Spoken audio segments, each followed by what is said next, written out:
أعوذ بالله السميع العليم من الشيطان اللعين الرجيم. بسم الله الرحمن الرحيم. الحمد لله الذي إليه مصائر الخلق وعواقب الأمر. نحمده على عظيم إحسانه ونير برهانه ونوام فضله وامتنانه، حمدا يكون لحقه قضاء ولشكره أداء، وإلى ثوابه مقربا ولحسن مزيده موجبا. والصلاة والسلام والتحية والإكرام على أمينه وحبيبه وخيرته من خلقه وحافظ سره ومبلغ رسالاته، العبد المرتضى والنبي المجتبى والرسول المصطفى أبي القاسم محمد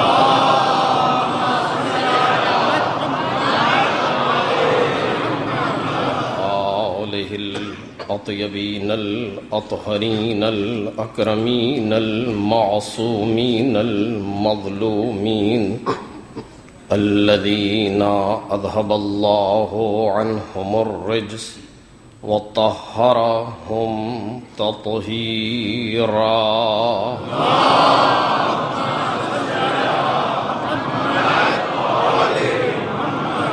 لا سيما ابن الزهراء بقية الله وآيته الكبرى، واللعنة الأبدية على أعدائهم أجمعين.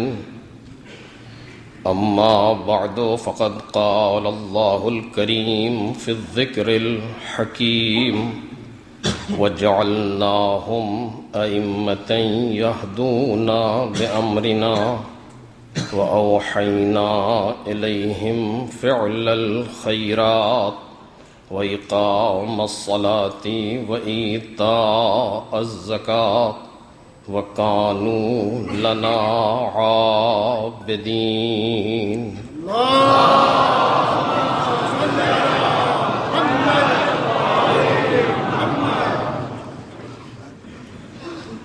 بزرگان محترم اور برادران عزیز، سورہ مبارکہ انبیاء کی اس آیہ کریمہ کے ضمن میں مسلسل ہماری گفتگو جاری ہے.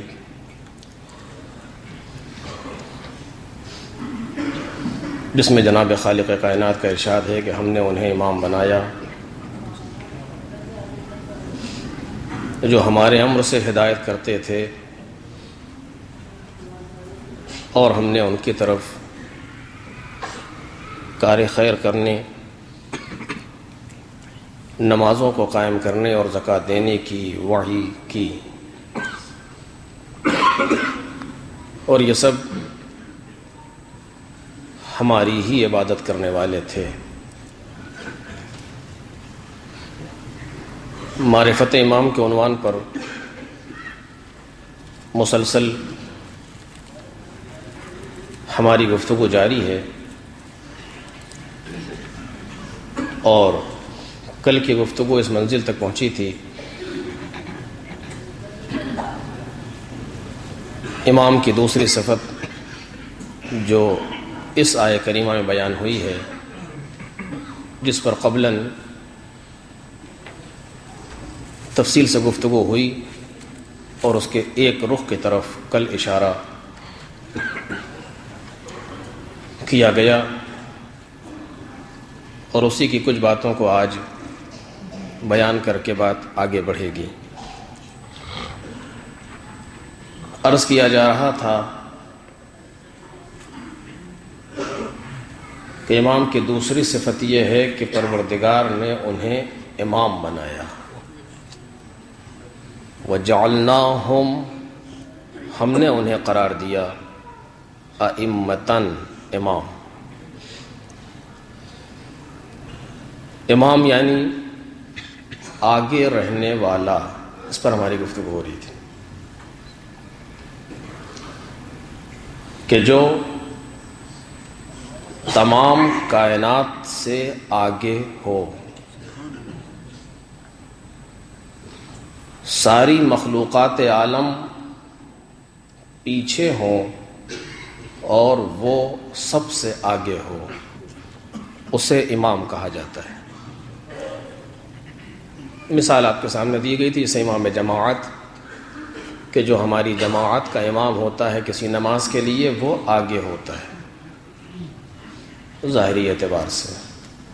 اگر کوئی اس سے آگے بڑھ کر کے نماز پڑھنا چاہے تو اس کی نماز جماعت سے نہیں ہو سکتی، باطل ہے، جماعت اس کی باطل ہو جائے گی۔ اپنی جماعت کو درست کرنے کے لیے ضروری ہے کہ امام کے پیچھے رہیں۔ اسی طریقے سے جو کائنات کا امام ہے وہ کائنات سے آگے ہے۔ کوئی ایسا نہیں ہے کائنات میں جو امام سے آگے بڑھ سکے۔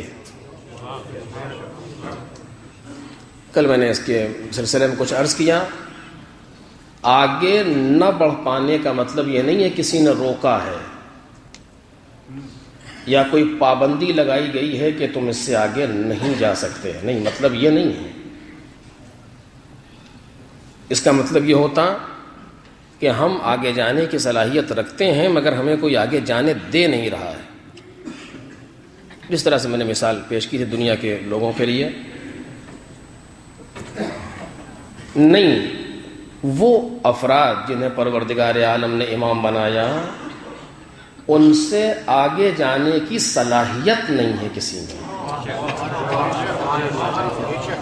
ان سے آگے بڑھ جانے کی اہلیت نہیں ہے کسی میں۔ کائنات میں کوئی ایسا نہیں ہے جو ان سے آگے بڑھ جائے۔ کوئی مخلوق، وہ انس ہوں، جن ہوں، فرشتے ہوں، کچھ کوئی بھی ہوں، کسی انسان میں وہ صلاحیت نہیں ہے کہ آگے بڑھ جائے۔ یعنی تکویناً پوری کائنات پیچھے ہے اور امام آگے ہے۔ وَجَعَلْنَاهُمْ أَئِمَّةً، یعنی یہ کہ ہم نے انہیں امام بنایا، یعنی وہ آگے رہنے والا۔ اب آگے رہنے والا، آگے اور پیچھے کا تصور کیا ہے؟ آگے اور پیچھے کا تصور کسی جہت سے نہیں ہے، چونکہ اگر تصور جہت سے ہو تو جہت بدل جائے تو آگے رہنے والا پیچھے آتا ہے، پیچھے رہنے والا آگے ہو جاتا ہے، جہت بدل جاتی ہے اگر۔ اور آپ اسے روزانہ دیکھتے ہیں، زیارت پڑھ رہے ہیں کھڑے ہوئے، امام جماعت زیارت پڑھا رہا ہے، یہاں کے جغرافیہ کے اعتبار سے جب وہ امام رضا کی طرف گھومتا ہے تو مجمع آگے ہوتا ہے، وہ پیچھے ہوتا ہے۔ جہت کے اعتبار سے آگے وہ پیچھے نہیں ہے کہ ہم نے ان کو امام بنایا ہے یعنی وہ آگے رہتے ہیں، جیسے ہمارا امام جماعت آگے رہتا ہے، جہت کے اعتبار سے آگے ہے۔ لیکن جس کو پروردگار عالم نے امام بنایا وہ جہت کے اعتبار سے آگے نہیں ہے، بلکہ وہ ہر اس فضیلت میں آگے ہے جو پروردگار کے یہاں پائی جاتی ہے۔ صلوات پڑھیں محمد اور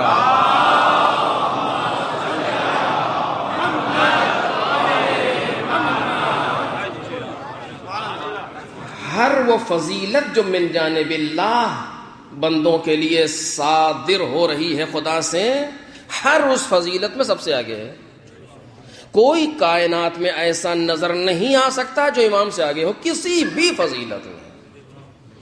میں ذمہ داری سے عرض کر رہا ہوں آپ کے سامنے، کسی بھی فضیلت میں کوئی ایسا نہیں ہوگا جو امام سے آگے چلا جائے۔ کسی بھی کمال میں ساری کائنات پیچھے ہے، امام آگے ہے۔ کل میں نے مثال دی تھی، میں اس کے لیے صرف ایک لفظ کہہ دوں، مثال آپ کے سامنے ذہن میں ہوگی آپ کے، جناب مالک اشتر کے لیے، کہ جب انہوں نے برابر تلوار چلائی تو ذرا سا ذہن میں تصور آیا کہ آج آقا اور غلام کی تلوار برابر چلی. ایک تصور آیا ذہن میں. برابری کا تصور نہیں کر رہے ہیں، چونکہ اگر یہ تصور کر لیتے تو پھر مالک نہیں ہوتے.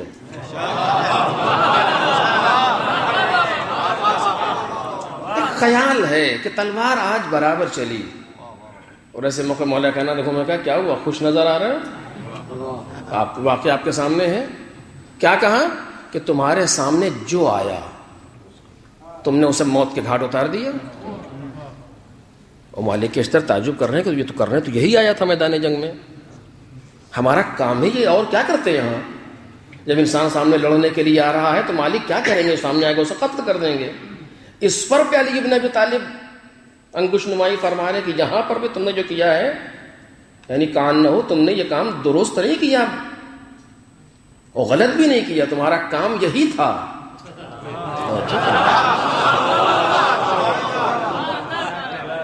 تم اسی لیے میدان جنگ میں آئے تھے کہ جو سامنے آئے تو مجھ سے لڑنے کے لیے اسے تم قتل کر دو، لیکن تمہارا درست و غلط اور ہے. اور علی ابن ابی طالب کا درست اور ہے.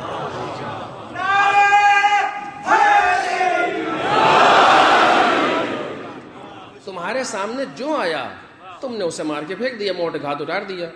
مالک تعجب سے دیکھ رہے، کہا ہونا تو یہی چاہیے تھا. اور میرے سامنے جو آیا میں نے اسے قتل نہیں کیا جب تک اس کی نسلوں کو پڑھ نہیں لیا. جب تک اس کی نسلوں کو پڑھ نہیں لیا. اور آپ سوچیں کہ میدان جنگ میں لمحے میں وہاں اتنا موقع نہیں ہے کہ آپ اٹھا کر کے بایو ڈاٹا اور کسی کے بایوگرافی پڑھنا شروع کریں. نہیں، وہاں سامنے تلوار چل رہی ہے، لیکن علی کی نظریں اس کو نہیں دیکھ رہی، اس کی صلب میں آنے والی نسلوں کو پڑھ رہی.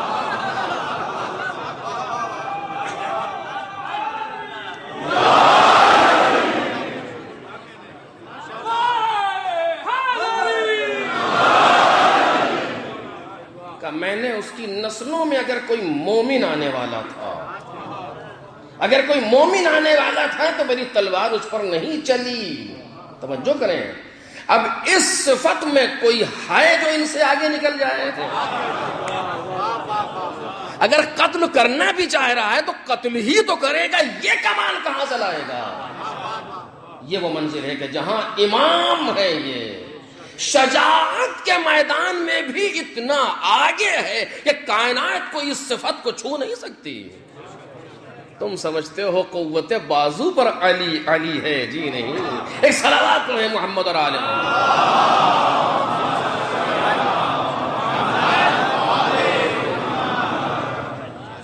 اور اسی کے لیے پروردگار عالم نے کہا دن میں 10 مرتبہ کم از کم کو اہدنا الصراط المستقیم. کل میں اس پر گفتگو کر رہا تھا، اہدنا الصراط المستقیم، صراط مستقیم کی ہدایت کر. یعنی جس مقام پر موجود ہیں اس مقام سے اور آگے بڑھیں، جس جگہ کھڑے ہوئے ہیں اس جگہ سے اور آگے جائیں. کیونکہ یہ کوئی راستہ ایسا راستہ نہیں ہے کہ جس پر انسان ایک مرتبہ آ جائے اور بات ختم ہو گئی. نہیں، یہاں ہر سانس آگے بڑھا رہی ہے انسان کو، یا پیچھے ہٹ رہا ہے انسان. یہ ہے پروردگار کی طرف جانے کے راستے جتنے نفوس ہیں اتنے ہیں. یعنی کیا مطلب؟ وہ تو ایک ہی راستہ ہے، صراط مستقیم. کہاں؟ صراط مستقیم ایک ہی ہے، لیکن اس کی صراط مستقیم کچھ اور ہے، تمہاری صراط مستقیم کچھ اور ہے. ہم اپنی صراط مستقیم پر چل رہے ہیں. اب یہ عجیب بات ہے، اس کو تو یہاں بیان بھی نہیں کیا جا سکتا. ہم اپنے صراط مستقیم پر چل رہے ہیں. ممکن ہے جو ہمارے لیے صراط مستقیم ہے وہ آپ کے لیے نہ ہو، یا جو آپ کے لیے صراط مستقیم ہے وہ ہمارے لیے نہ ہو. ممکن ہے. توجہ کریں اس چیز پر. صراط مستقیم کے معنی یہ نہیں کہ یہاں سے دبئی یہ والی روڈ جاتی ہو ہر آدمی اسی پہ چل دے گا. نہیں، ایسا نہیں ہے صراط مستقیم کا تصور. صراط مستقیم کے معنی یہ ہے کہ وہ راستہ جو مجھ سے شروع ہوتا ہے اور خدا پر ختم ہوتا ہے. اب ممکن ہے کہ ان راستوں میں فرق ہو انسانوں کے مطابق، چونکہ وظائف فرق کرتے ہیں ایک کے دوسرے سے. اور اب یہاں پر میں ذرا سی وضاحت کروں گا آپ کے سامنے. صراط مستقیم پر انسان جب آتا ہے تو اس کے لیے ضرورت کیا ہے؟ دیکھیے قرآن مجید ایک آیت دوسری آیت کی تفسیر بیان کرتی ہے. یہ میں صرف کل کی بات کا تتمہ بیان کر رہا ہوں، ورنہ کہنا کچھ اور ہے. الم اعہد الیکم یا بنی آدم اللہ تعبدوا الشیطان انہ لکم عدو مبین وان اعبدونی ھذا صراط مستقیم. توجہ کیجیے. صراط مستقیم دن بھر میں 10 مرتبہ مانگ رہے ہیں، کل میں اسے بیان کر چکا. اہدنا الصراط المستقیم، اہدنا الصراط المستقیم بلا وجہ نہیں کہا جا رہا ہے. اس پر ہمیں توجہ کرنی چاہیے. ہمارے بچے پوچھتے ہیں کتنی مرتبہ دن بھر میں کہیں، یہ بلا وجہ نہیں کہا جا رہا ہے اہدنا الصراط المستقیم. اور اس پر کبھی انشاءاللہ وقت ہوگا تو عرض کروں گا آپ کے سامنے کہ یہ ساری چیزیں جو تشریعاً ہمیں سکھائی جا رہی ہیں سب تکویناً ہمارے ساتھ ہیں. اور میں کیسے بیان کروں آپ کے سامنے کہ بات واضح ہو جائے اس تشریع و تکوین کی. خدا کہہ رہا ہے یہ کرو. یہ کرو کے معنی یہ نہیں ہے کہ بس کرو اور کوئی فائدہ نہیں ہے، صرف ثواب ہے اس کا. جی نہیں، اس کا صرف ثواب جو ہے وہ اپنے مقام پر، لیکن اس کا فائدہ جو تمہاری ذات کو ہے وہ تکوینی ہے. بغیر اس کے ممکن نہیں ہے تم کمال تک پہنچ جاؤ. یہ پروردگار کی طرف سے ہے. یہ ہمیں توجہ کرنی چاہیے. مجھے نہیں معلوم میں نے پہلے کہا کہ نہیں کہا، لیکن آپ توجہ کریں. اگر کوئی صلہ رحم کرتا ہے خدا اسے ثواب دیتا ہے، ایک مرحلہ. جو قطع رحم کرتا ہے اس کے لیے عذاب ہے، یہ ایک مسئلہ. سنا اس سے پہلے آپ نے حدیثیں بہت سنی اس طرح کی، میں ادھر سے بات ادھر نہ ہو جائے. یا علی ثلاث من مکارم الاخلاق، شب جمعہ ہے 2 جملے اس پر. یا علی ثلاث من مکارم الاخلاق، اے علی 3 چیزیں اخلاق کی خوبیوں میں سے ہیں. کون کون سی وہ؟ پہلی چیز تصل من قطعک، جو تم سے منقطع ہو، تمہارے ساتھ قطع رحم کرے تم اس کے ساتھ صلہ رحم کرو. ہے نا، یہ حدیث ہے. اور ایسی گفتگو ہے کہ جو مابین مصطفیٰ و مرتضیٰ ہے، یعنی متکلم بھی سب سے اعلیٰ، سامع بھی سب سے اعلیٰ، کہنے والا بھی لاجواب، سننے والا بھی لاجواب. اور ان دونوں کے درمیان یہ گفتگو ہو رہی. یا علی ثلاث من مکارم الاخلاق، تحف العقول میں آپ اٹھا کے دیکھ سکتے ہیں، اور دوسری کتابوں میں بھی. تصل من قطعک، تعطی من حرمک، جو تمہیں محروم کرے تم اسے عطا کرو. اس کی وضاحت نہیں، میں نے وضاحت اگر تفصیل بیان کی جائے تو ایک مجلس کافی ہے اس ایک جملے کے لیے. تیسری چیز تعفو عمن ظلمک، جو تم پر ظلم کرے تم اسے معاف کر دو. تینوں جملے سن لیے آپ نے. کس نے کہا؟ پیغمبر نے. کس سے کہا؟ مولا کائنات سے. اچھا، پہلی چیز پر رک رہا ہوں 2 جملوں کے لیے، ہے تینوں چیزوں میں وہی. تصل من قطعک، جو تمہارے ساتھ قطع رحم کرے تم اس کے ساتھ صلہ رحم کرو. اس میں کیا ہوگا؟ کہ تمہیں ثواب ملے گا، قطع رحم کرو گے تمہیں عذاب ملے گا. یہ ایک مرحلہ ہے ثواب و عذاب کا، جو تشریعی بھی ہے تکوینی بھی ہے. کیسے بیان کروں اس کو؟ لیکن بالآخر دوسری چیز جو احادیث میں آئی، توجہ کیجئے اس پر، کہ جو صلہ رحم کرتا ہے اس کی عمر بڑھ جاتی ہے، جو قطع رحم کرتا ہے اس کی عمر گھٹ جاتی ہے. یہ سلسلہ تکوینی ہے، تشریعی نہیں. یعنی ایسا نہیں ہے کہ کسی نے صلہ رحم کیا عمر بڑھی، کسی نے کیا نہیں بڑھی، کسی نے قطع رحم کیا عمر گھٹی، کسی نے کیا نہیں گھٹی. یہ نہیں ہے. چونکہ تشریعات جہاں ممکن ہے وہاں خلل پذیری ممکن ہے. پروردگار عالم نے ہم سے کہا کہ نامحرم کو نہ دیکھو، ہم دیکھ لیتے ہیں. امکان ہے اس کا؟ ممکن ہے کہ نہیں ہے؟ دن بھر ممکن ہے، وہ ممکن نہیں. کیا مطلب؟ پروردگار نے ہم سے کہا جھوٹ نہ بولو، حرام ہے، ہم بول لیتے ہیں. یہ تشریع ہے، قانون الہی ہے، ہم اس کی پابندی نہیں کرتے. لیکن جہاں تکوین کا مسئلہ آ جائے وہاں خلل پذیری ناممکن ہے. کیسے؟ پروردگار عالم نے ہم سے کہا ہے، ہمارے لیے معین کیا ہے کہ آنکھ سے دیکھو. اب کہا نہیں، جس طرح ہم کبھی نامحرم کو دیکھتے تھے، کبھی نہیں دیکھتے تھے، کبھی جھوٹ بولتے تھے، کبھی نہیں بولتے تھے، ہمارے اختیار میں تھا، آج ہم ایسے ہی کریں گے، کبھی آنکھ سے دیکھیں گے، کبھی کان سے دیکھیں گے۔ کہا یہ نہیں ہو سکتا، یہ نہیں ہو سکتا، یہ تکوین ہے، یہ خلقت کا مرحلہ ہے، یہاں ممکن نہیں ہے کہ تم ایسا کر سکو۔ بس اسی طریقے سے صلہ رحم سے عمر کا بڑھنا تکوینی ہے۔ توجہ کیجیے، اب آپ نے دیکھا جو صلہ رحم کر رہا ہے اس کا فائدہ خود اسے ہے جو کر رہا ہے، اسے نہیں ہے جو جس کے ساتھ کیا جا رہا ہے، یعنی خود اپنے فائدے کے لیے کر رہا ہے جو تکوینی ہے۔ اینٹ کا جواب پتھر سے شریعت میں گنجائش نہیں ہے۔ ایک صلوات پڑھیں محمد اور آل محمد۔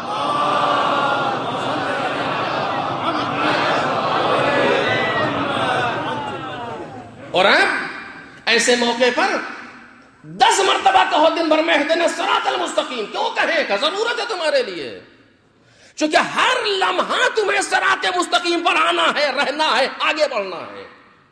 صبح کو جو تم نے کہا تھا اہدنا الصراط المستقیم، وہ مرحلہ کچھ اور تھا۔ توجہ میرے عزیزو، ظہر میں جو آ کر کے کہہ رہے ہو اہدنا الصراط المستقیم، یہ مرحلہ کچھ اور ہے، اس وقت کی ذمہ داری کچھ اور تھی، اس وقت کی ذمہ داری کچھ اور ہے۔ ایسا نہیں ہے کہ تکرار ہو رہی ہے، تکرار نہیں ہے، ہر جملہ تمہاری زندگی کے لیے نیا ہے۔ اہدنا الصراط المستقیم، ایک صلوات پڑھیں محمد اور آل محمد۔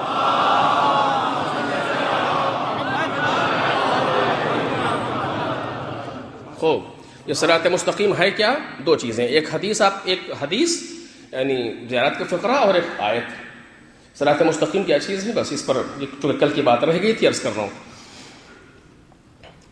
الم آحد علیکم یا بنی آدم اللہ تعبدوا الشیطان، اے آدم کی اولاد، کیا میں نے تجھ سے یہ عہد نہیں لیا تھا کہ شیطان کی عبادت نہ کرنا؟ اس کے معنی یہ ہے کہ شیطان کی عبادت ہو رہی ہے۔ اب یہ کیسے ہو رہی ہے موضوع ابھی نہیں ہے، عرض کروں گا کبھی۔ اس کا مطلب قرآن کی سورہ یاسین کی یہ آیت بیان کر رہی ہے کہ شیطان کی عبادت ہو رہی ہے۔ کیسے ہو رہی ہے اب یہ اور بات ہے۔ الم آحد علیکم یا بنی آدم، اے آدم کی اولاد، کیا تجھ سے میں نے یہ عہد نہیں لیا تھا؟ کیا؟ اللہ تعبدوا الشیطان، کہ تو شیطان کی عبادت نہ کرنا۔ اس کے معنی یہ کر رہا ہے۔ کیوں نہ کرنا؟ اس لیے کہ اس نے میرا سجدہ نہیں کیا۔ صحیح ہے ترجمہ یہ؟ شیطان کی عبادت نہ کرنا کیوں؟ اس لیے کہ اس نے میرے سامنے بدتمیزی کی۔ صحیح ہے ترجمہ یہ؟ شیطان کی عبادت نہ کرنا اس لیے کہ اس نے آدم کے سامنے سجدہ نہیں کیا۔ شیطان کی عبادت نہ کرنا اس لیے کہ وہ میرے مقصد میں آڑے آیا، کچھ نہیں۔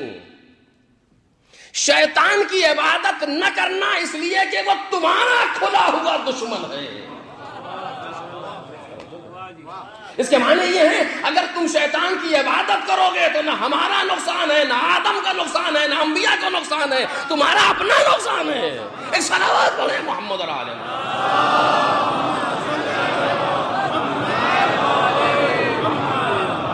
اگر ہم شیطان کی عبادت کر رہے ہیں، اگر ہم شیطان کی اطاعت کر رہے ہیں، تمہارا اپنا نقصان ہے۔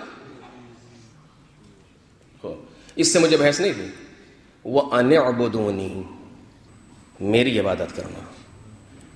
کیوں؟ اس لیے کہ انی انا اللہ، اس لیے کہ میں اللہ ہوں۔ اگر یہ کہتا تو کوئی مشکل تو قرآن مجید میں اوپر نیچے ہو جاتا۔ اس لیے کہ میں تمہیں رزق دے رہا ہوں، اس لیے کہ میں تمہیں پال رہا ہوں، اس لیے کہ اگر میں نہ چاہوں تم ایک سانس نہیں لے سکتے، اس لیے کہ میں نہ چاہوں تو اگلا جملہ بول نہیں سکتے، اس لیے کہ اگر میں نہ چاہوں تو تم پلک جھپکا نہیں سکتے۔ کچھ نہیں، یہ کچھ نہیں کہا اس نے، جبکہ جو بھی کہتا صحیح تھا۔ توجہ کریں، جو بھی کہتا صحیح تھا، کچھ نہیں کہا۔ ان اعبدونی، میری عبادت کر۔ کیوں؟ ھذا صراط مستقیم،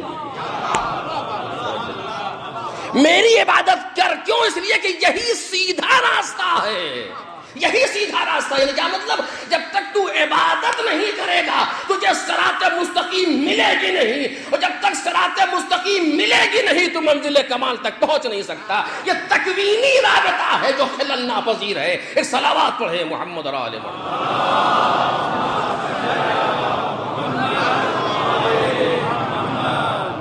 یہ تکوینی مرحلہ ہے جو خلل ناپذیر، ممکن نہیں ہے کہ کبھی ایسا ہو کبھی ایسا نہ ہو، نہیں۔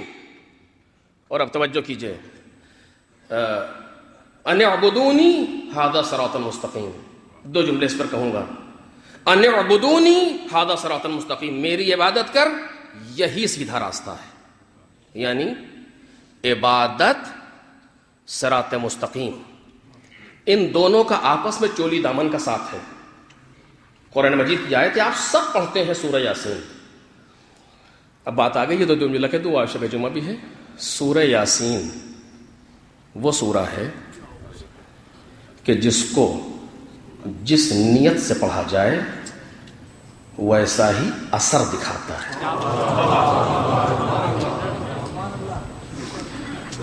اور اس پر ہمارا تجربہ ہے، کیونکہ ہم نے اب تک دوسری نیت سے پڑھا ہی نہیں، اور جس کے سرحانے پڑھ دیا پھر وہ بچا ہی نہیں۔ ایک صلوات پڑھیں محمد اور آل محمد۔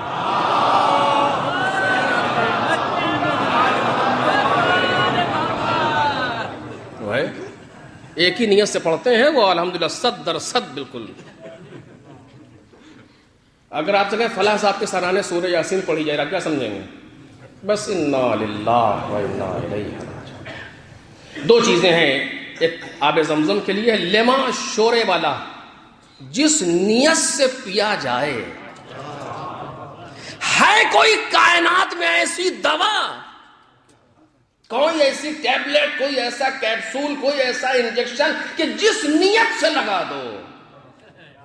پروردگار نے ایک شفا کا پانی بنایا ہے، جس نیت سے پی لو وہی اثر دکھائے گا، اور وہی سورہ یاسین کا اثر، لما قرئ علی، جس نیت سے اس کی تلاوت کی جائے ویسا اثر رکھتا ہے یہ سورہ۔ سورہ یاسین کے اس آیت کے مطابق صراط مستقیم، ان اعبدونی، ان اعبدونی صراط مستقیم، یعنی صراط مستقیم بغیر عبادت کے ممکن نہیں، عبادت صراط مستقیم سے جدا نہیں۔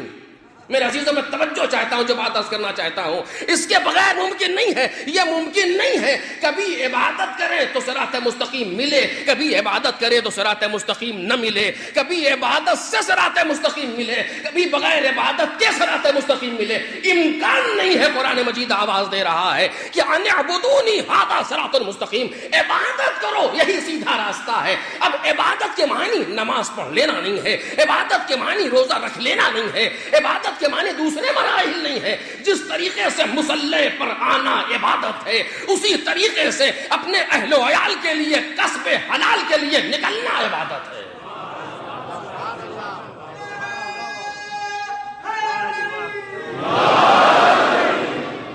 جس طریقے سے کہیں پر بعض جملے کہنا عبادت ہے، اسی طریقے سے زبان پر آیا ہوا جملہ خدا کے لیے روک لینا عبادت ہے۔ جس طریقے سے میدان جنگ میں تلوار چلانا عبادت ہے، اسی طریقے سے رضا الہی کے لیے شمشیر کو نیام میں رکھ لینا عبادت ہے۔ جس طریقے سے تخت پر بیٹھ کر کے حکومت کرنا عبادت ہے، اسی طریقے سے مصلحت وقت کے مطابق 25 سال گھر میں بیٹھنا عبادت ہے۔ یہ عبادت کے مراحل ہیں۔ جس طریقے سے پردے میں رہ کر کے عبادت الہی مصلی پر ہو سکتی ہے، اسی طریقے سے اونٹ پر بیٹھ کر کے میدان میں ننگے سر پروردگار کی راہ میں بول کر کے عبادت ہو سکتی ہے۔ عبادت زندگی کے کسی گوشے کا نام نہیں ہے، عبادت زندگی کے کسی ایک رخ کا نام نہیں ہے، عبادت زندگی میں انسان کے لیے اس کو کہیں لے جانے کا نام نہیں ہے۔ میدان میں رہو تب بھی عابد رہو، مصلی پر آؤ تب بھی عابد رہو، بازار میں جاؤ تب بھی عابد رہو، اسکول میں جاؤ تب بھی عابد رہو، جہاں پر رہو عابد رہو۔ ہر جگہ کی صراط مستقیم الگ ہے۔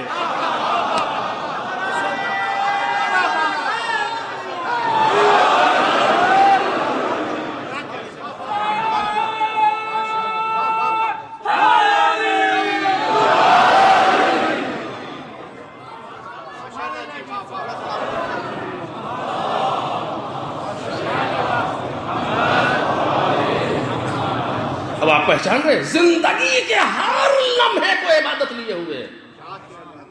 آج جب تم عبادت نہیں کرتے تو بھنک جاتا ہے کہ کیا نمازی پڑھتے رہو؟ کس نے کہا کہ نمازی پڑھتے رہو؟ عبادت کے معنی کو ہم نے محسوس نہیں کیا ابھی تک. گفتگو اس پر نہیں ہے, میں انشاءاللہ عابدون پر پہنچوں گا تو گفتگو کروں گا اس کے سامنے. عبادت کے معنی کو محسوس نہیں کیا. ہماری زندگی کا کوئی گوشہ ایسا نہیں ہے جو عبادت سے خالی ہو جائے. کوئی گوشہ ایسا نہیں ہے جو عبادت سے خالی ہو جائے. ان اعبدونی ھذا صراط المستقیم. جب تم اسکول اور کالج کے اندر موجود ہو, وہاں تقاضائے الہی کیا ہے؟ اس سے کہو اہدنا الصراط المستقیم. وہ تمہارا سیدھا راستہ وہاں بیان کرے گا. جب بازار میں جا کر کے دکان کھول کے بیٹھتے ہو, یہاں پر صراط مستقیم کیا ہے؟ وہ صراط مستقیم کا تقاضا کچھ اور ہے, اس صراط مستقیم کا تقاضا کچھ اور ہے.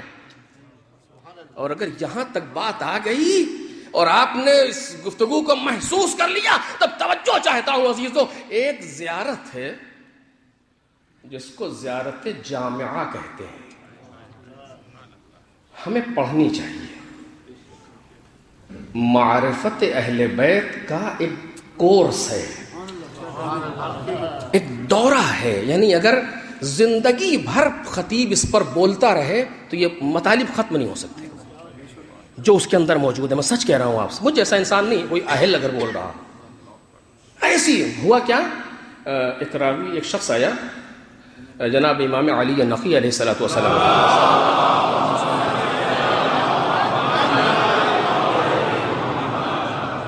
وہ کہنے لگا مولا کوئی ایسی زیارت بتا دیں, کوئی ایسی زیارت جو جامع ہو, جس معصوم کی قبر پر جاؤں اسی کو پڑھوں. اب چونکہ آنے والے میں اہلیت تھی, سوال اس کا بہت معقول تھا. آج کی طرح سوال نہیں تھا خواب میں یہ دیکھا تو کیا ہوا, خواب میں وہ دیکھا تو کیا ہوا, یہ سب نہیں تھا اس کے پاس. اس نے معرفت پر گفتگو کی ہے. مولا کوئی سا بتا دیں. امام نے کر بیٹھا اور امام نے ایک زیارت تعلیم دی جس کے مطالب اعلیٰ. کبھی ہمیں پڑھنا چاہیے اور پڑھیں اور ترجمے کے ساتھ پڑھیں کیا کہا جا رہا ہے. یعنی دنیا پہنچ نہیں پا رہی ان مطالب پر ابھی جو آل محمد کے سلسلے میں بیان کیے گئے ہیں. اس کا ایک فقرہ جو میری مجلس سے مربوط ہے اس وقت, ایک فقرہ آپ جناب اس زیارت پوری اہل بیت کے لیے. السلام علیکم یا اہل بیت النبوہ, اے اہل بیت نبوت آپ پر سلام ہے. یہاں سے شروع ہوتی, پھر آپ کیا ہیں اس کو بیان کیا جا رہا ہے. آپ یہ ہیں, آپ یہ ہیں, آپ یہ ہیں, پڑھنے کے قابل. اس میں ایک جملہ آیا انتم الصراط الاقوم, یعنی اے اہل بیت آپ ہی صراط مستقیم ہیں. توجہ میرے عزیزو, اہل بیت آپ ہی صراط مستقیم ہیں. جو کل کی گفتگو سے اگر آپ مربوط کریں, آپ ہی صراط مستقیم یعنی کیا؟ یعنی امام صراط مستقیم. یعنی اگر امام کو وجود, اگر صراط مستقیم کو وجود خارجی دے دیا جائے, اگر صراط مستقیم کو جسم دے دیا جائے تو وقت کا امام بن کر کے سامنے آ جائے. ایک صلوات پڑھے محمد اور آل محمد.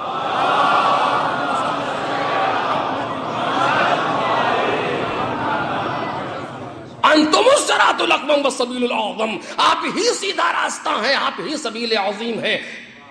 اس کا مطلب کیا ہوا؟ انتم الصراط الاقوم. قرآن کی آیت نے کیا کہا؟ ان اعبدونی ھذا صراط المستقیم, میری عبادت کرو یہ سیدھا راستہ ہے. زیارت جامعہ کہتی ہے انتم الصراط الاقوم, آپ ہی سیدھا راستہ ہیں. توجہ کیجئے, آپ ہی سیدھا راستہ ہے. یہاں عبادت کے لیے کہا گیا کہ یہ سیدھا راستہ, وہاں کہا گیا اہل بیت آپ ہی سیدھا راستہ. یعنی اہل بیت سے عبادت کو جدا نہیں کیا جا سکتا, عبادت کو اہل بیت سے جدا نہیں کیا جا سکتا.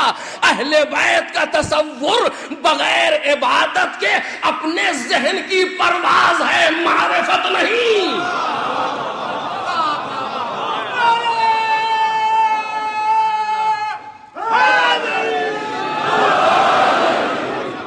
اہل بیت کا تصور,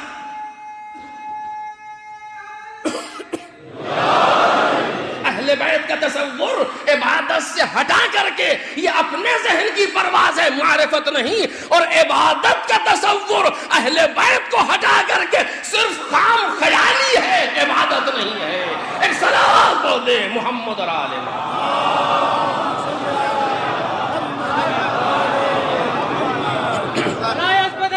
معصومین علیہم السلام بلند تر صلوات۔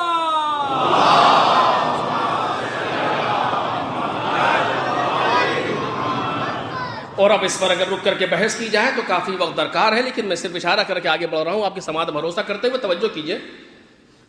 اہل بیت یعنی امام، پیغمبر سے لے کر کے آخری حجت تک، یہ سب کے سب صراط مستقیم ہیں۔ یہ صراط انتم الصراط الاقوم، آپ ہی سیدھا راستہ ہیں۔ اور ادھر کہا جا رہا ہے کہ ان اعبدونی ھذا صراط مستقیم، میری عبادت کرو، یہی سیدھا راستہ ہے۔ عبادت کرو یعنی کیا کرو؟ توجہ کیجیے، عبادت کرو یعنی کیا کرو؟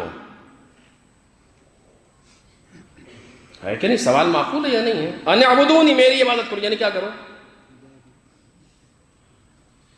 اگر نماز پڑھو یہ مطلب ہوتا ہے، اس کے معنی یہ ہے کہ زندگی میں دن بھر میں 17 رکعت عبادت، باقی سب غیر عبادت، یہی تو ہوتا ہے۔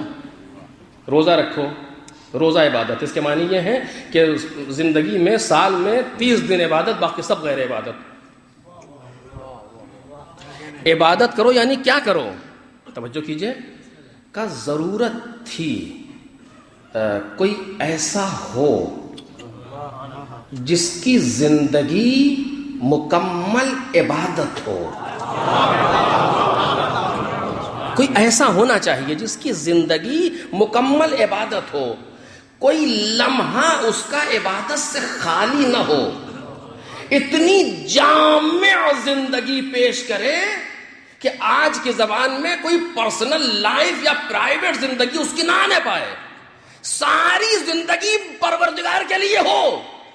ایسا کوئی انسان کائنات میں ہے، توجہ کرے، ایسا کوئی انسان کائنات میں ہے کہ جس کی مکمل زندگی من المہد الی اللحد عبادت ہو؟ ہے کوئی زندہ؟ اس ایسے انسان کے ہونے کے معنی کیا ہے؟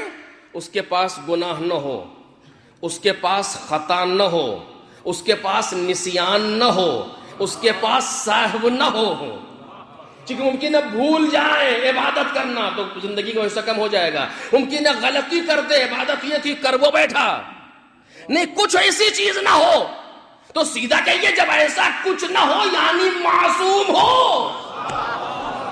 اور معصوم میں بھی عصمت کی اس منزل پر ہو جہاں سہو کا امکان نہ ہو۔ توجہ عزیز ہو، جہاں سہو کا امکان نہ ہو، وہ انسان کون ہے؟ وہ وقت کا امام ہوا کرتا ہے کہ جہاں کسی نہ سہو کا امکان ہے، نہ خطا کی گنجائش ہے، نہ نسیان پایا جاتا ہے، اس کی مکمل زندگی عبادت ہے۔ نہیں، اس کی اپنی زندگی عبادت تو دور کی بات ہے، وہاں تک تم پہنچ نہیں سکتے، یہ اتنا بڑا مرکز عبادت ہے، کاش جملہ میرا پہنچ جائے، یہ اتنا بڑا مرکز عبادت ہے کہ اس کو دیکھو گے تم عبادت کرو گے۔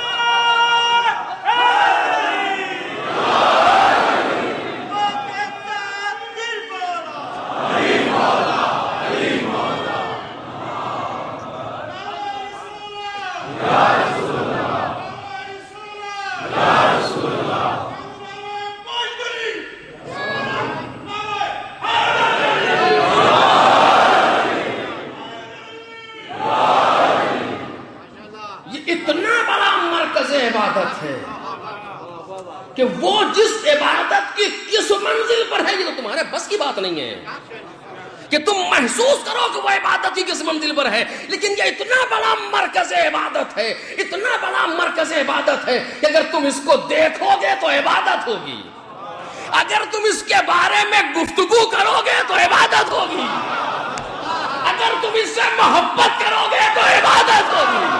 ایک صلوات بول دے محمد اور آل محمد۔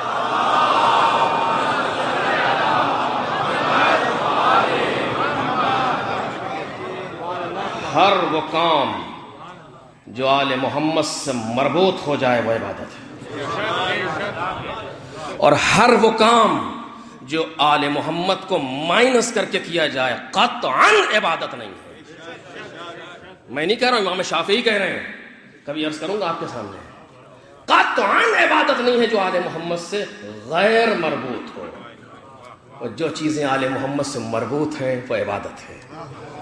اگر ہمارا کچھ وقت انہوں نے لے لیا تو عبادت ہے۔ دیکھیے میں صاف کہوں آپ سے، یہ ہمارا کمال نہیں ہے کہ ہم یہاں آ کے بیٹھ گئے یا آپ وہاں آ کے بیٹھ گئے، نہیں، شاید کسی نے اجازت دی ہے۔ ہمارا کمال نہیں ہے، ہم تو خاک اندر خاک، ذلیل در ذلیل۔ میں اپنے لیے عرض کر رہا ہوں، کہاں وہ مقام،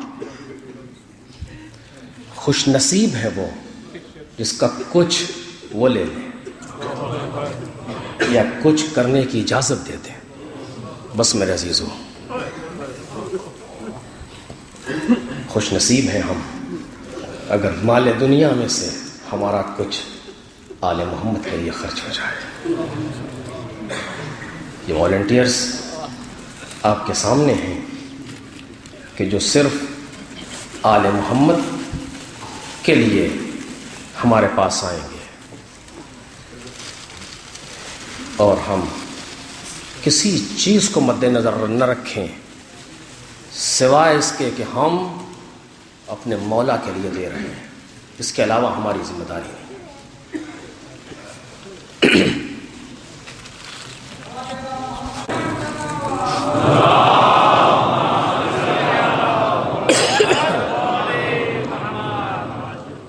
حضرات، شب جمعہ ہے، کچھ لوگ ہمارے درمیان تھے سال گزشتہ جو اس سال نہیں ہے، کچھ والنٹیئرز، خود خدمت کرنے والے کئی لوگ ہیں، گلزار صاحب، مظفر صاحب، شمشیر صاحب، دیگران، جو جہاں جہاں بھی جو لوگ تھے سال گزشتہ اور اب باقی نہیں رہے، ان کا حق بنتا ہے کہ ہم انہیں یاد کریں۔ آج شب جمعہ بھی ہے، ان کے لیے اور اپنے تمام مرحومین کے لیے ایک مرتبہ سورہ فاتحہ کی تلاوت۔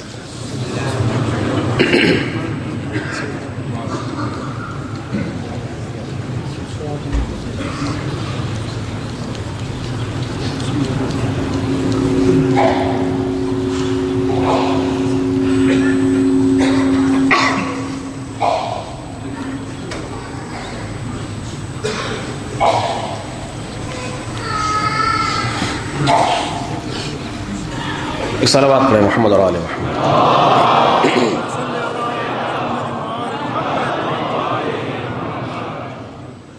انتم الصراط الاقوم، اہل بیت آپ ہیں سیدھا راستہ۔ تصور اہل بیت صراط مستقیم ہے، ان کی زندگی مکمل عبادت ہے۔ اگر ہماری زندگی میں آپ سے صاف کہہ رہا ہوں میرے عزیزو، بغیر کسی تکلف کے، ہماری زندگی میں ہر وہ کام جو اہل بیت کی مرضی کے خلاف ہے عبادت نہیں ہے،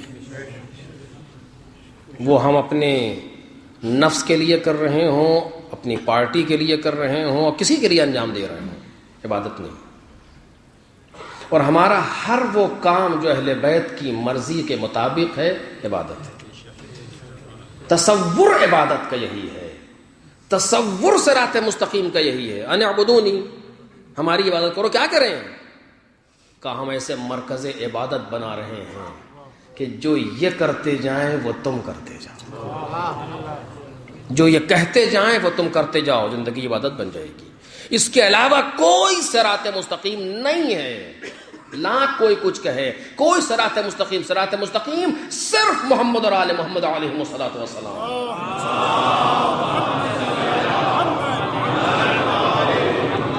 یہ کل کی گفتگو رہ گئی تھی، میں نے چاہا کہ اس سلسلے میں آپ کے سامنے عرض کروں کہ امام یعنی سب سے آگے، یعنی ہر چیز میں سب سے آگے۔ یہ صراط مستقیم ہے، یہ صراط مستقیم کا وہ مرکز ہے صراط مستقیم کا، کہ جدھر یہ جا رہا ہے وہی صراط مستقیم ہے۔ ہماری فکر اگر آل محمد کی فکر سے مل رہی ہے تو صراط مستقیم پر ہے، اگر ہماری فکر آل محمد کی فکر کے خلاف ہے تو صراط مستقیم نہیں ہے. اگر ہمارا عمل آل محمد کے عمل سے مل رہا ہے تو صراط مستقیم ہے. اگر ہمارا عمل آل محمد کے عمل سے نہیں مل رہا تو صراط مستقیم نہیں ہے. جتنی بھی چیزیں ہیں سب اسی طریقے سے ہیں. اسی لیے چونکہ یہ مرکز عبادت ہے اور ہم اور آپ تو بہت بعد کی چیز ہیں. ان کا مرکز عبادت ہونا اس وقت سے ہے جب یہ کائنات خلق نہیں ہوئی، جب یہ زمین بنی نہیں، ابھی بس میں ملکوتی ہے. وہاں پر آواز دیتے ہیں کہ ہم نے عبادت کی، عبدنا فعبدت الملائکہ، ہم نے عبادت کی. لولانا ما عبد اللہ، اگر ہم نہ ہوتے تو خدا کی عبادت نہ ہوتی. لولانا ما عبد اللہ، لولانا ما عرف اللہ، اگر ہم نہ ہوتے تو خدا پہچانا نہ جاتا، اگر ہم نہ ہوتے تو خدا کی عبادت نہ ہوتی. سبحنا فسبحت الملائکہ، ہم نے تسبیح کی تو ملائکہ کو شعور تسبیح پیدا ہوا. ہم نے تحلیل کی تو ملائکہ کو تحلیل کرنے کا طریقہ آیا. ہم نے حمد کی تو ملائکہ کو حمد کرنے کا انداز سمجھ میں آیا. ہم ہیں مرکز عبادت پروردگار، ہمیں صرف یہی کرنا ہے. یہ مجالس اسی لیے ہیں کہ ہم آل محمد سے قریب ہو جائیں.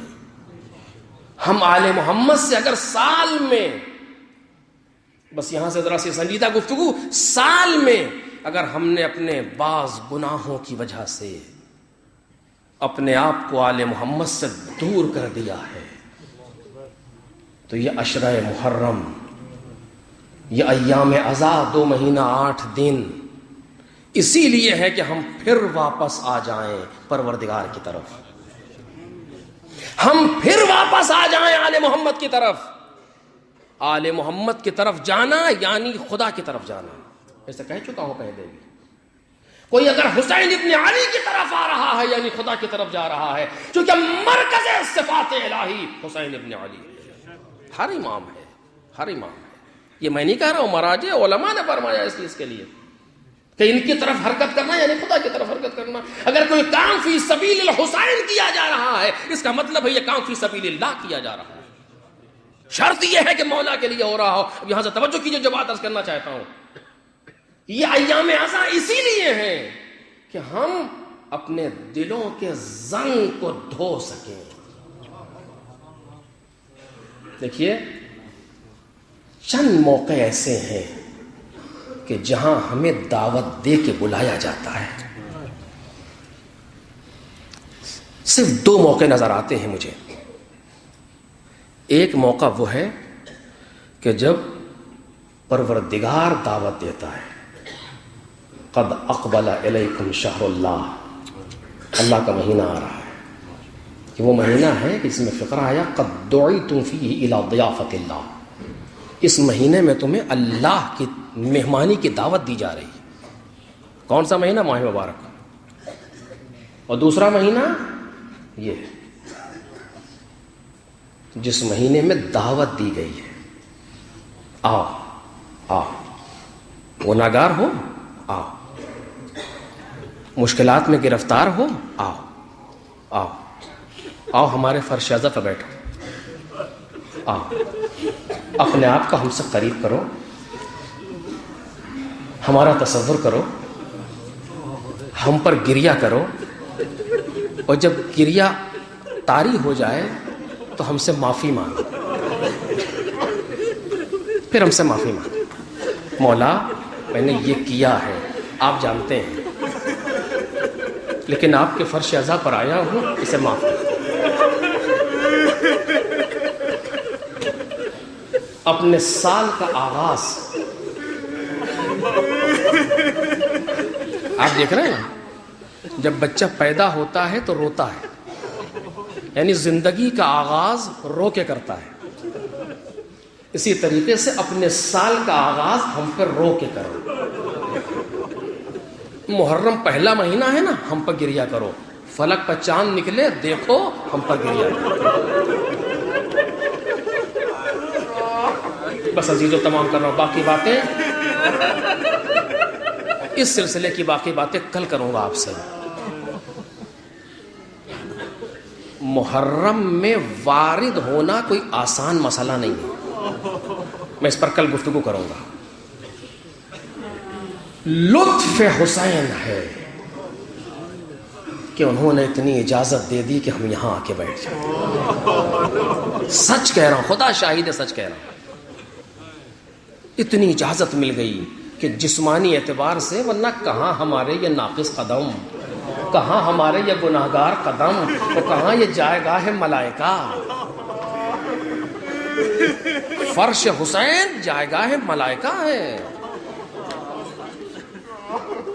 کہاں سے آ رہے ہو؟ تمہارے بدن سے خوشبو آ رہی ہے. وہ ملائکہ کا نورانی جسم اور اس سے خوشبو. کہاں ہم زمین پر گئے تھے مجلس حسین میں, کہا ہمیں بھی وہاں لے چلو. کہا نہیں, اب تو مجلس ختم ہو گئی. کہا اس جگہ پر لے چلو. دیکھ رہے ہیں, لہذا ضروری ہے. آپ کو معلوم نہیں ہے کہ آپ کے برابر میں کوئی ملک بیٹھا ہے, کون بیٹھا ہے, دیکھ نہیں پا رہے ہیں ہم. لہذا ضروری ہے کہ فرش اعضا پر آئیں تو باوضو آئیں, باوضو آئیں, استغفار کرتے ہوئے آئیں, شکر کرتے ہوئے آئیں. مالک تیرا شکر کہ تو نے فرش حسین پر آنے کی اجازت دے دی.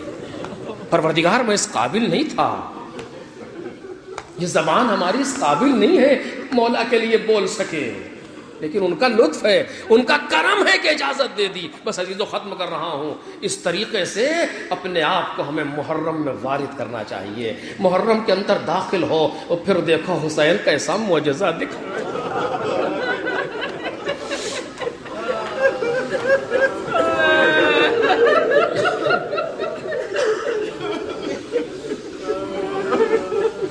ہاں عزیزو, پہلی محرم گزر گئی, شب 2 ہے. میں کل اس پر گفتگو کروں گا آپ کے سامنے. آج پہلی تھی.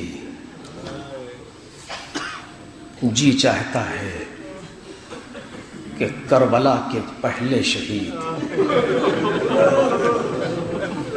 کا ماتم کریں چند لمحے. کون پہلا شہید جو کربلا نہیں آیا؟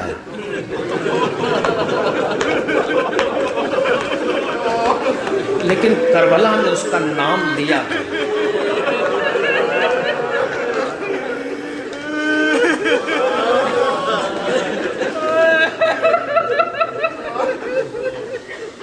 جو کربلا نہیں آ سکا, لیکن نیت اتنی خالص تھی کہ کربلا میں اس کا تذکرہ ہوا, اور تذکرہ بھی کسی اور نے نہیں کیا, خود سید الشہداء نے کیا.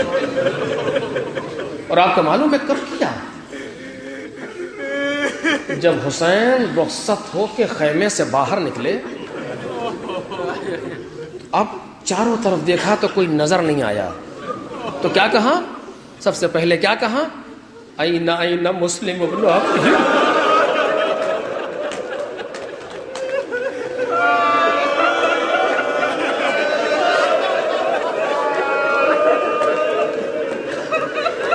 این حال ابن عروہ.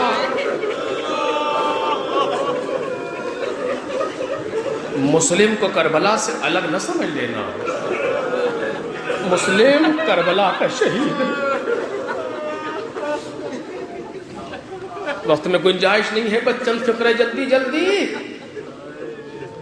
جاؤ مسلم جاؤ, کوفے سے لوگ بلا رہے ہیں, تم میرے سفیر بن کے جاؤ, اور جو وہاں کے حالات ہو مجھے لکھنا. امام حسین نے ذمہ داری دی ہے. کیا ذمہ داری؟ وہاں کے حالات جو ہوں وہ مجھے لکھنا. چلے کوفے آئے, عقیل کا بیٹا ہے, حسین کا چچا زاد بھائی ہے, علی بن ابی طالب کا بھتیجا بھی ہے, داماد بھی ہے. بہت سی جنگوں میں مسلم لڑے ہیں, آسان مسئلہ نہیں ہے مسلم. آئے, امام حسین کے خط کو پڑھ کے سنایا, لوگوں نے بیعت کرنا شروع کی. یہاں تک کہ کافی بیعت مسلم کے ہاتھ پر 18,000 سے زیادہ تک کی روایات مسلم میں بیعت ہو گئی. حالات امام حسین نے کہا تھا وہاں کے حالات لکھنا، مسلم نے لکھ کر کے بھیج دیا.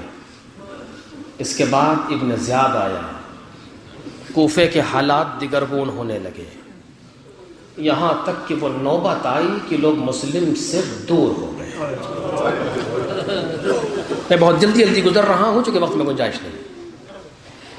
اور اپنی شہادت سے 2 روز قبل تقریباً جب مسلم مسجد کوفہ میں آئے ہیں نماز مغرب کے لیے، تو وہ مسجد جو نمازیوں سے چھلک جاتی تھی، آج جب مسلم نے نماز مغربین تمام کر کے پیچھے مڑ کے دیکھا ہے تو 30 آدمی ہیں. اور جب مسلم باب کندہ پر پہنچے ہیں نکلنے کے لیے تو 10 لوگ ہیں. یہ تاریخ نے عدد لکھی. اور جب دروازے سے باہر نکلے ہیں اکیلے.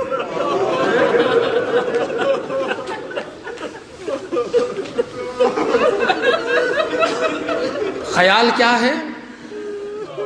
مسلم کو اس کی پریشانی نہیں ہے کہ میں اکیلا ہو گیا یا لوگوں نے میرا ساتھ نہیں دیا. نہیں، فکر یہ ہے کہ مولا نے کہا تھا کہ حالات لکھنا، میں نے وہ حالات تو بھیج دیے، یہ حالات کو لکھے. مسلم جانتے ہیں کہ مولا حسین کو سب پتا ہے، لیکن بالآخر اپنی ذمہ داری کو ہمیں پورا کرنا ہے، وہ جانتے ہیں. کوفے کے ہر دروازے پہ گئے، کہیں سے باہر نکل جاؤں، سارے دروازوں پر پہرا لگا ہے، مسلم جا نہیں سکتے.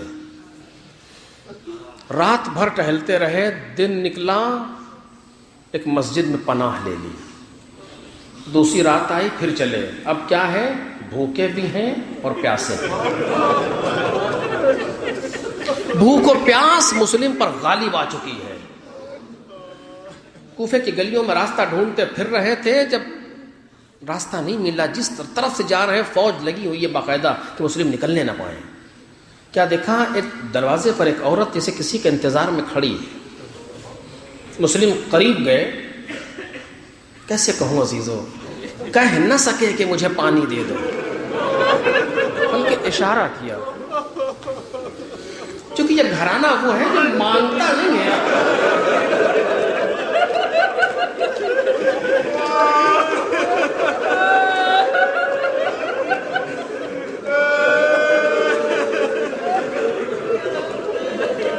وہ کوزے آب لے کر کے آئی، کاسے آب لے کر کے آئی، پانی دیا. جناب مسلم نے پانی پیا. ابھی کوفہ اتنا نہیں بدلا تھا. وہ کوزہ لے کر کے اندر چلی گئی، دروازہ بند کر لیا اس نے. مسلم چبوترے پر بیٹھ گئے. کچھ دیر بعد پھر آئی، دیکھا کہ بیٹھے ہیں. کہا شیخ، کوفے میں مسلم ابن عقیل آئے ہوئے ہیں، حالات مناسب نہیں ہیں، اپنے گھر چلا جا، ایسا نہ ہو کہ فوجی تجھے اذیت دیں. کچھ بولے نہیں، وہ اندر چلی گئی. جب دوبارہ آئی تو اس کا جملہ بدل گیا. تاریخ نے لکھا ہے اس کا جملہ بدل گیا. کہتی میں ایک بیوہ عورت ہوں اور مجھے یہ اچھا نہیں لگتا کوئی جوان میرے دروازے پر.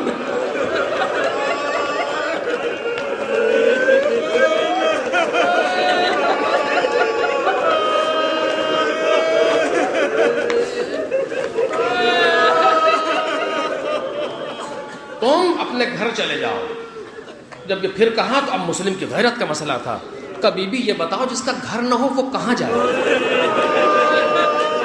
کہا کیوں؟ کہا میں غریب الوطن ہوں.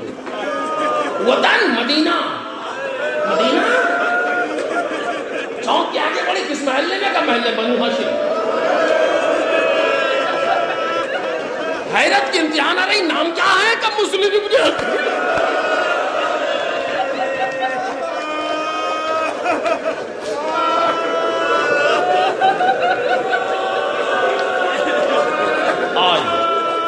اولا معاف کیجئے کہ مجھے پتا نہیں تھا. مجلس تمام ہو رہی ہے. اس کے بعد اس کے بیٹے نے جاسوسی کی اور صبح کو مسلم کو گرفتار کرنے کے لیے فوجیں آئیں. خوب لڑے مسلم، عقیل کا بیٹا ہے. لڑتے لڑتے وہ عالم کیا کہ فوجیں ناکام ہیں، لشکر پر لشکر آ رہے ہیں، مسلم بقابو نہیں پایا جا رہا. دھوکہ دیا گیا. گڑھا کھودا گیا یا جس طریقے سے بھی مسلم کو اسیر کیا گیا، لے کر کے دارالامارہ پر آئے.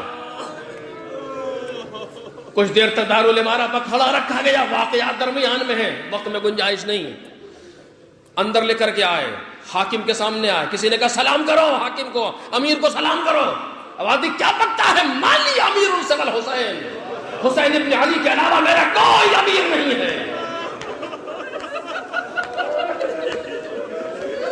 کچھ گفتگو ہوئی، بالا خانے پر لے جایا گیا مسلم کو قتل کرنے کے لیے. قتل کرنے کے لیے کہا. جب دیکھا یقین ہو گیا قتل کا، کہا اتنی اجازت دے کہ 2 رکعت نماز پڑھ لو. 2 رکعت نماز پڑھی، اور نماز پڑھنے کے بعد مسلم گھوم گئے مکے کی طرف اور آواز دیتے السلام علیکم یا ابا عبداللہ. ہوا مسلم کے سلام کو لے کے چلی. امام وقت نے سلام کو سنا، وعلیک السلام یا اخی.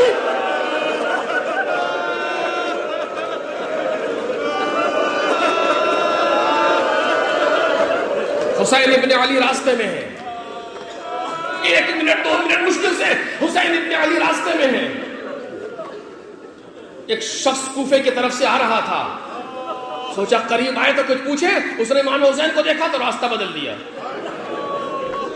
امام حسین کے 2 ساتھیوں نے اس منظر کو دیکھا، وہ اپنا راستہ بدل کے اس شخص کے پیچھے گئے. کون ہو تم؟ کہا ہم. کس قبیلے سے ہو؟ کہا بنی اسد ہے.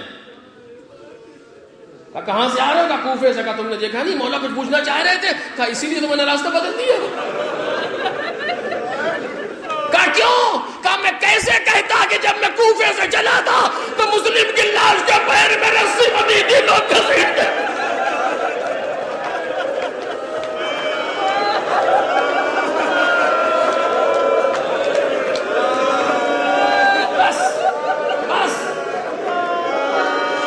یہ لوگ آئے.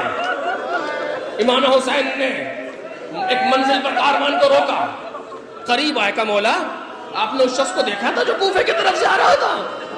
کہا میں اسے پوچھنا چاہ رہا تھا لیکن وہ چلا گیا. کہا ہم اس کے پیچھے گئے تھے، ہم نے خبر لے لی. کہا بتاؤ کیا ہوا؟ کہا مولا یہی بتا دوں یا تھوڑا کنارے آئیے گا؟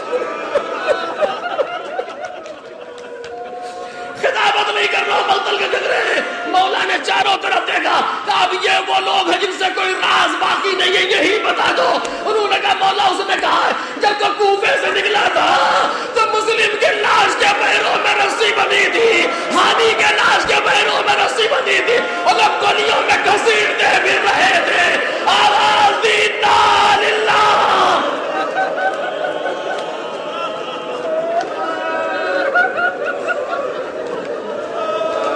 خیمے میں آ زینب حمیدہ کو لاؤ، مسلم کی بیٹی کو بلاؤ. ماموں ہیں، برابر میں بٹھا لیا، سر پر دست شفقت پھیرا. خاندان امامت کی پلی ہے، سمجھ گئی. چچا خیریت تو ہے؟ آپ تو ایسے ہاتھ پھیر رہے ہیں جیسے یتیموں کے سر پر پھیرا جاتا ہے. سینے سے لگا لیا میری بچی، آج سے مجھے باپ کہنا، تیرا باپ نہ رہ گیا.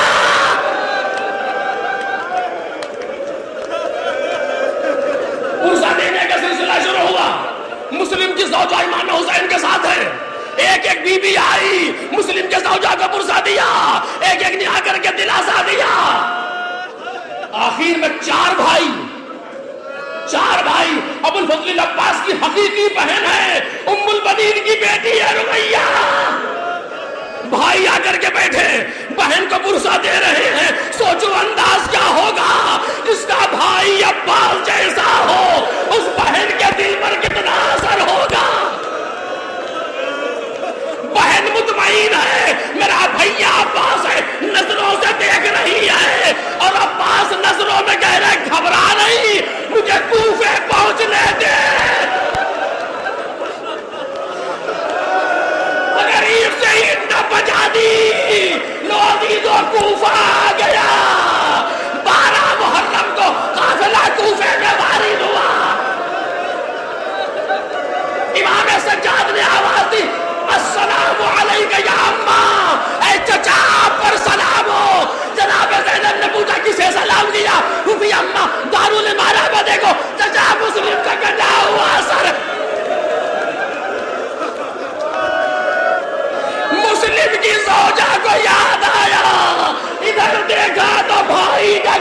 ہوا سر. ادھر دیکھا تو دارول معرفہ مسلم ایک جملہ اپنے شوہر سے پوچھتی ہے, اے مسلم تم راہ خدا میں شہید ہو گئے, تمہیں جنت مبارک ہو, ہم بھی اسیر ہو کر کے آ گئے.